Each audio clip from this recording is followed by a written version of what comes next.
Pinagbibitiw ni dating Ilocos Sur Governor Chavit Singson si Pangulong Bongbong Marcos. Yan ho ay dahil sa paniwalang sangkot ang Pangulo sa malawakang katiwalian sa flood control projects. Hinamon din ni Singson ng ICI unahing imbestigahan ang mga infra projects sa Ilocos Norte na probinsya mismo ni PBBM. My fellow Filipinos, I speak to you today as a Filipino who has dedicated my life to public service and loved this country too much to stay silent. I once believed our nation was finally rising, only to see corruption pull it back down again. Our people are struggling. Prices are high. There is flooding everywhere and billions are being lost to corruption. This flood control scandal is the biggest corruption scheme I have witnessed in my entire life, having seen 8 presidents lead this nation. This is an obvious, well-orchestrated scheme created by this administration to exploit the country's national budget for personal gain. The floods have only worsened during Marcos Jr. administration. Why? Because there was never a master plan for flood control. Only scattered projects approved anywhere and everywhere. Without coordination, flood mapping studies, or honesty. Worse, our farmers' crops keep getting destroyed because a dike meant to protect the river failed. Family homes continue to be washed away by flash flood, and our children, the poor, and the entire nation is paying this price. The BBM administration has invested ₱500 billion in flood control alone. More than 9,800 flood control projects have been built. But why do the floods keep getting worse? Let us speak plainly. Public funds are not released easily. There is a process, and at the very top of that process sits one man, the President of the Republic of the Philippines. Every year, before Congress sees any line item, the President reviews and approves the National Expenditure Program, the NEP. That is the master plan of where our money will go. Without his signature and approval, it cannot move forward. The Department of Budget and Management, or DBM, then prepares and releases the funds with the President's approval. The Department of Public Works and Highways, DPWH, who also takes orders from the President, implement the project. These are not independent agencies. They follow the President's direction and instruction. And when Congress debates the budget and send it back to Malacanang, who signed it into law? The President himself. He approves the General Appropriation Act, or GAA, with full knowledge of its content. So when the Congress and Senate inserted $450 billion in public work funds and Marcos Jr. vetoed only $29 billion, it means he personally reviewed the remaining 421 billion pesos in infrastructure. It is also means he conferred with his first cousin, Speaker of the House of Representatives, Martin Romualdez. He also chairs the Cabinet Cluster of Disaster Preparedness and Infrastructure, which means he should be leading the creation of a genuine science-based national flood control plan. He is responsible for the long-term plan of his own Build Better More program. But instead, it has turned into Build More, Waste More. Every major flood project, every rehabilitation program, every large-scale public works, all of it passes through his desk. He reviews every plan and approves every peso. So tell me, how can anyone say, I don't know? How can he say you should be ashamed of yourself? Perhaps it is you that you should be ashamed of yourself, Mr. President. Filipinos' hard-earned pesos have disappeared into flood control projects like ghosts. Who carries the ultimate responsibility? It is not the officials, not the engineers, not the contractors. It is the President who holds the power and the trust of the nation. Corruption has been allowed to flood every agency of this government. It is a failure of leadership at the very top. What our President is doing is shifting the blame to others to save himself. That, ladies and gentlemen, is called a weak leader. Let me ask this simple question. Why is the ICI, the Independent Commission on Infrastructure, not investigating Ilocos Norte?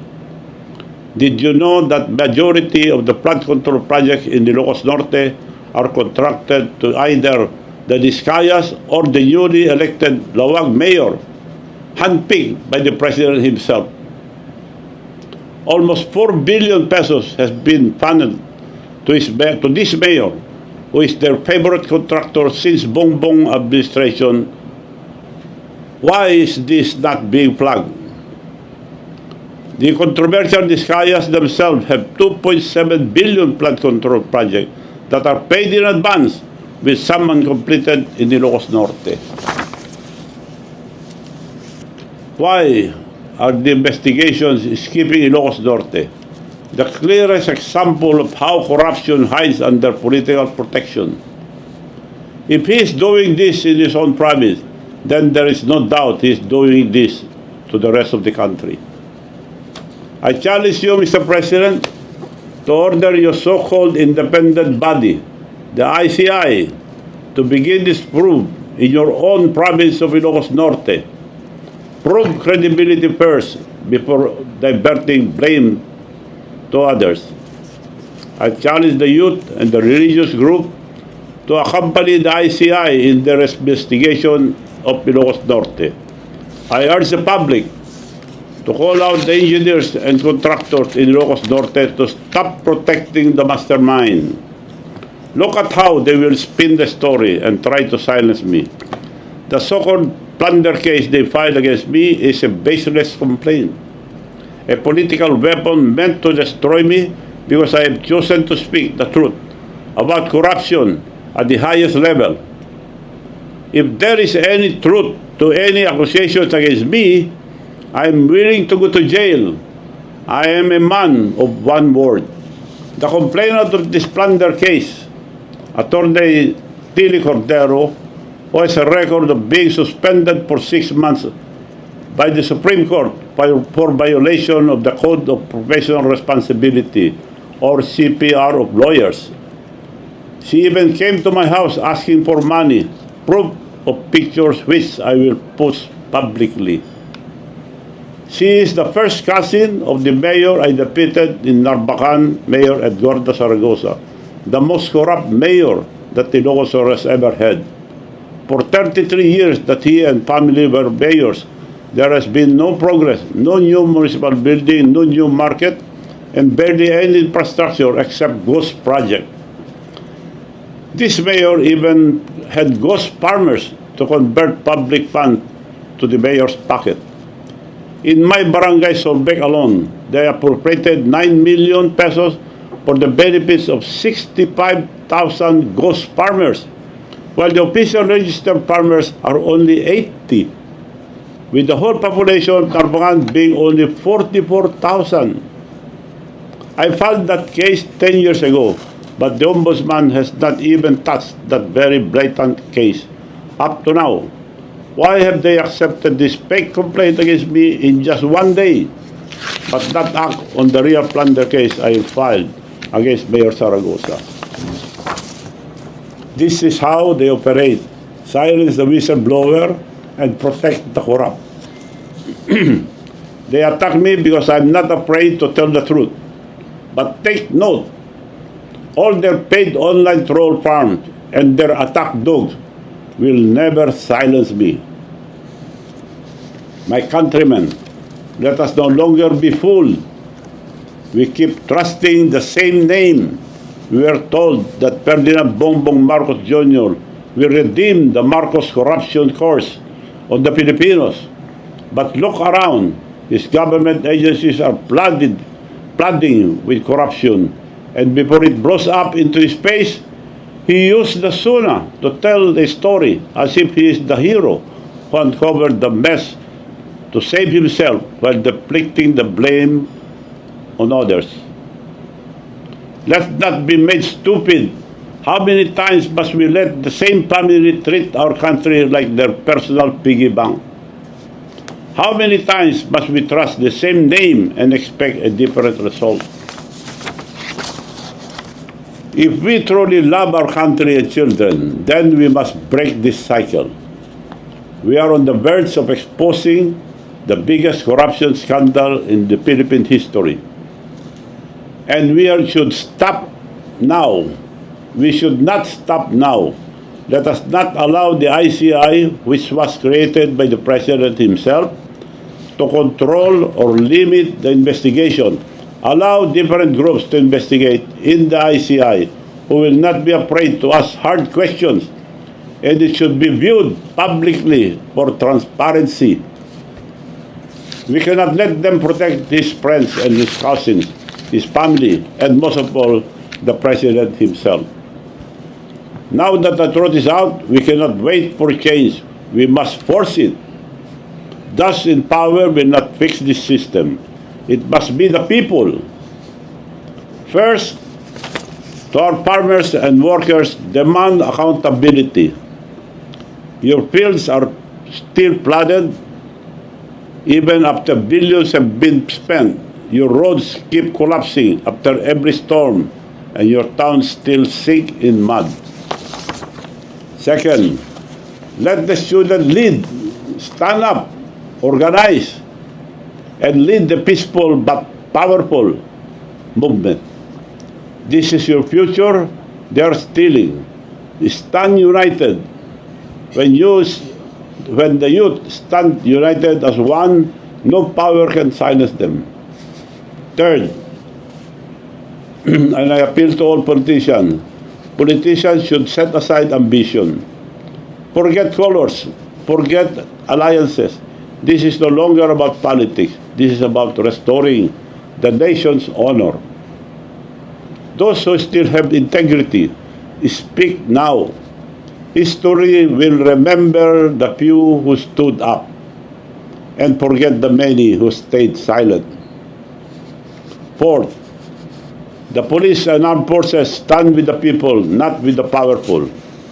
You swore an oath to defend the Republic, not any single politician. When the people protest peacefully, please protect them. Do not prosecute them. For our mutual education, the primary provision that defines the duty of the armed forces of the Philippines under the Constitution is Section 3, Article 2, which provides, thus, civilian authority is at all times supreme over the military.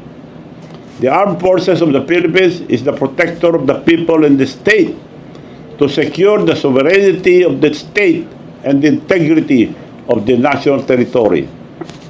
Reading the above provision does not say that the AFP is the protector of the President and his government. It says protector of the people and the state. And finally, to all Filipinos, demand accountability at the top. The truth can no longer be hidden, and the people will no longer be silenced. We are not stupid. We deserve better. Our children deserve better. If we stay silent, the truth will be buried again, and our children will pay the price. This is not about politics. It is about true or sober leadership and accountability. If the President cannot face the truth and take responsibility for his failures, he must step aside for the sake of the nation. A voluntary resignation would not be a humiliation. It would be an act of dignity. a rare moment of courage that could still restore trust in our institution. Every peso diverted and every project that doesn't exist is not just a waste. It is a loss of life, loss of security, loss of dignity. I urge all of you to rise and speak and to act now so that the truth may guide our country forward. Thank you, and may God bless the Philippines. This is Manong Chavit Singson.